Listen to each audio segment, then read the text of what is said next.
Hello everyone, mechanical ഡീസലിന്റെ ഈ മൊഡ്യൂളിലേക്ക് സ്വാഗതം.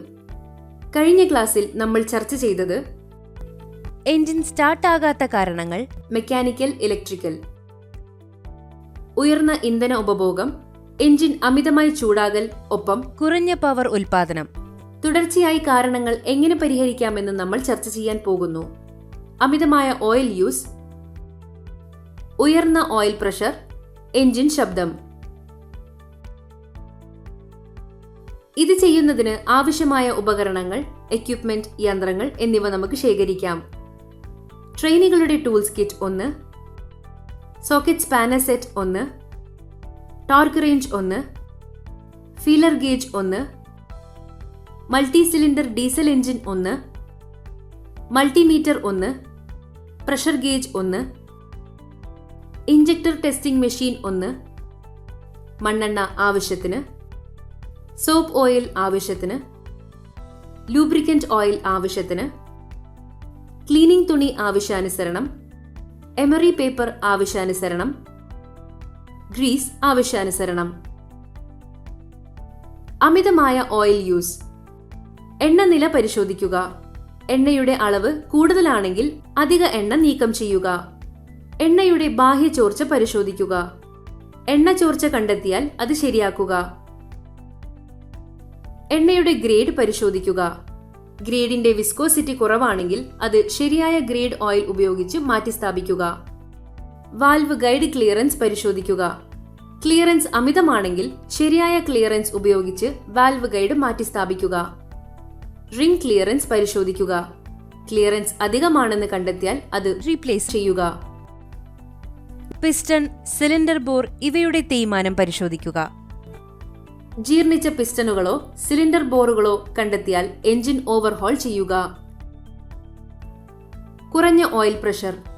എണ്ണ നില പരിശോധിക്കുക. ഓയിൽ ലെവൽ കുറവാണെങ്കിൽ ഓയിൽ ടോപ്പ് അപ്പ് ചെയ്യുക. എണ്ണയുടെ ഗ്രേഡ് പരിശോധിക്കുക. ഗ്രേഡിന്റെ വിസ്കോസിറ്റി കുറവാണെങ്കിൽ അത് ശരിയായ ഗ്രേഡ് ഓയിൽ ഉപയോഗിച്ച് മാറ്റിസ്ഥാപിക്കുക. ഓയിൽ പ്രഷർ ഗേജ് പരിശോധിക്കുക. ഗേജ് തകരാറുള്ളതായി കണ്ടെത്തിയാൽ അത് മാറ്റി പകരം നല്ലത് സ്ഥാപിക്കുക. സമ്പിലെ ഓയിൽ സ്ട്രെയിനർ പരിശോധിക്കുക. എന്തെങ്കിലും ബ്ലോക്കുകൾ കണ്ടാൽ വൃത്തിയാക്കുക. വിള്ളലുകൾ, ബ്ലോക്കുകൾ അല്ലെങ്കിൽ ചോർച്ച എന്നിവയ്ക്കായി എണ്ണ പൈപ്പുകൾ പരിശോധിക്കുക. എന്തെങ്കിലും വിള്ളൽ കണ്ടെത്തിയാൽ അത് മാറ്റി സ്ഥാപിക്കുക. നിങ്ങൾ എന്തെങ്കിലും ബ്ലോക്ക് കണ്ടെത്തിയാൽ അത് വൃത്തിയാക്കുക. എന്തെങ്കിലും അയഞ്ഞതായി കണ്ടാൽ ടൈറ്റാക്കുക. പ്രഷർ റിലീഫ് വാൽവ് അസംബ്ലി പരിശോധിക്കുക. എന്തെങ്കിലും തകരാറുണ്ടെങ്കിൽ വാൽവ് അസംബ്ലി നന്നാക്കുക. എണ്ണ പമ്പ് പരിശോധിക്കുക. എന്തെങ്കിലും തകരാറുകൾ കണ്ടെത്തിയാൽ ഓയിൽ പമ്പ് ഓവർഹോൾ ചെയ്യുക. ക്രാങ്ക് ഷാഫ്റ്റും ക്രാങ്ക് ഷാഫ്റ്റ് ബെയറിംഗും പരിശോധിക്കുക. എന്തെങ്കിലും കേടുവന്നാൽ എഞ്ചിൻ ഓവർഹോൾ ചെയ്യുക. ഉയർന്ന ഓയിൽ പ്രഷർ. എണ്ണ ഗ്രേഡ് പരിശോധിക്കുക. എഞ്ചിൻ ഓയിൽ വൃത്തികെട്ടതാണെങ്കിൽ ഓയിൽ മാറ്റുക. റിലീഫ് വാൽവ് പരിശോധിക്കുക. റിലീഫ് വാൽവ് തകരാറിലാണെന്ന് കണ്ടെത്തിയാൽ അത് വൃത്തിയാക്കുക, പുനഃസ്ഥാപിക്കുക അല്ലെങ്കിൽ മാറ്റിസ്ഥാപിക്കുക. ഓയിൽ പ്രഷർ ഗേജ് പരിശോധിക്കുക. ഗേജ് തകരാറിലാണെങ്കിൽ അത് മാറ്റി അത് ശരിയാക്കുക. Engine sound. ഇന്ധനത്തിന്റെ ഗുണനിലവാരം പരിശോധിക്കുക. എണ്ണയുടെ ഗുണനിലവാരം നല്ലതല്ലെങ്കിൽ ഇന്ധനം മാറ്റുക. പിസ്റ്റണിൽ കാർബൺ നിക്ഷേപം ഉണ്ടോ എന്ന് പരിശോധിക്കുക. പിസ്റ്റണിൽ എന്തെങ്കിലും കാർബൺ നിക്ഷേപം കണ്ടെത്തിയാൽ അത് ഡീകാർബണൈസ് ചെയ്യുക. എഞ്ചിൻ ബെയറിംഗുകൾ പരിശോധിക്കുക. ബെയറിംഗുകൾ തേഞ്ഞു പോയാൽ എഞ്ചിൻ ഓവർഹോൾ ചെയ്യുക. ഇഞ്ചക്ടറുകൾ പരിശോധിക്കുക. ഒരു തകരാർ കണ്ടെത്തിയാൽ അത് ശരിയാക്കുക. ക്രാങ്ക് ഷാഫ്റ്റ് പരിശോധിക്കുക. എൻഡ് പ്ലേ കൂടുതലാണെങ്കിൽ എഞ്ചിൻ ഓവർഹോൾ ചെയ്യുക. മെയിൻ ബെയറിംഗ് ലൂബ്രിക്കേഷൻ പരിശോധിക്കുക. ലൂബ്രിക്കേഷൻ മോശമാണെങ്കിൽ അത് ശരിയാക്കുക.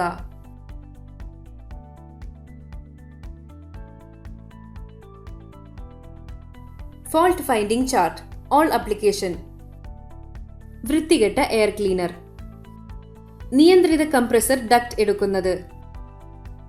കംപ്രസറിൽ നിന്ന് ഇൻടേക്ക് മാനിഫോൾഡിലേക്ക് നിയന്ത്രിത എയർ ഡക്ട്. നിയന്ത്രിത ഇൻടേക്ക് മാനിഫോൾഡ്. എയർ ക്ലീനറിൽ നിന്ന് കംപ്രസറിലേക്കുള്ള ഫീൽഡിലെ വായു ചോർച്ച. കംപ്രസറിൽ നിന്ന് ഇൻടേക്ക് മാനിഫോൾഡിലേക്കുള്ള ഫീൽഡിലെ വായു ചോർച്ച. ഇൻടേക്ക് മാനിഫോൾഡിനും എഞ്ചിനും ഇടയിൽ എയർ ലീക്ക് എക്സോസ്റ്റ് മാനിഫോൾഡിലുള്ള ഫോറിൻ ഒബ്ജക്റ്റ്. നിയന്ത്രിത എക്സോസ്റ്റ് സിസ്റ്റം. എക്സോസ്റ്റ് മാനിഫോൾഡ് പൊട്ടിയത്, ഗ്യാസ്കറ്റുകൾ പൊട്ടിത്തെറിച്ചു അല്ലെങ്കിൽ കാണുന്നില്ല. Turbine inlet or exhaust manifold ജോയിന്റിൽ വാതക ചോർച്ച. ടർബൈൻ ഔട്ട്ലെറ്റിന് ശേഷം ഡക്റ്റിംഗിൽ വാതക ചോർച്ച. നിയന്ത്രിത turbocharger oil drain line. നിയന്ത്രിത engine crankcase breather. Turbocharger bearing, housing sludge അല്ലെങ്കിൽ കോക്ഡ്. ഫ്യുവൽ ഇഞ്ചക്ഷൻ പമ്പ് അല്ലെങ്കിൽ ഫ്യുവൽ ഇഞ്ചക്ടറുകൾ തെറ്റായി സജ്ജീകരിക്കുന്നു. എഞ്ചിൻ വാൽവ് ടൈം തെറ്റാണ്. തേയ്മാനം വന്ന എഞ്ചിൻ പിസ്റ്റൺ അല്ലെങ്കിൽ ലൈനറുകൾ. കരിഞ്ഞ വാൽവുകൾ കൂടാതെ അല്ലെങ്കിൽ പിസ്റ്റണുകൾ. കംപ്രസർ വീലിലും ഡിഫ്യൂസർ വാനുകളിലും അമിതമായ അഴുക്ക് അടിഞ്ഞുകൂടുന്നു. ടർബോ ചാർജർ കേടായി. ഈ വീഡിയോയിൽ LMV അല്ലെങ്കിൽ HMV വാഹനങ്ങളിലെ അമിതമായ എണ്ണ ഉപഭോഗം, കുറഞ്ഞ ഓയിൽ പ്രഷർ, ഉയർന്ന ഓയിൽ പ്രഷർ, എഞ്ചിൻ സൗണ്ട് എന്നിവയുടെ കാരണങ്ങൾ നമ്മൾ ചർച്ച ചെയ്തിട്ടുണ്ട്. ഈ ആശയങ്ങൾ വരാനിരിക്കുന്ന സെഷനുകളിൽ വിപുലമായ വിഷയങ്ങളെക്കുറിച്ചുള്ള നമ്മുടെ അറിവിന്റെ അടിത്തറയായി വരും. നിങ്ങളുടെ ക്ഷമയ്ക്കും പങ്കാളിത്തത്തിനും നന്ദി. അടുത്ത സെഷനിൽ നമുക്ക് വീണ്ടും കണ്ടുമുട്ടാം.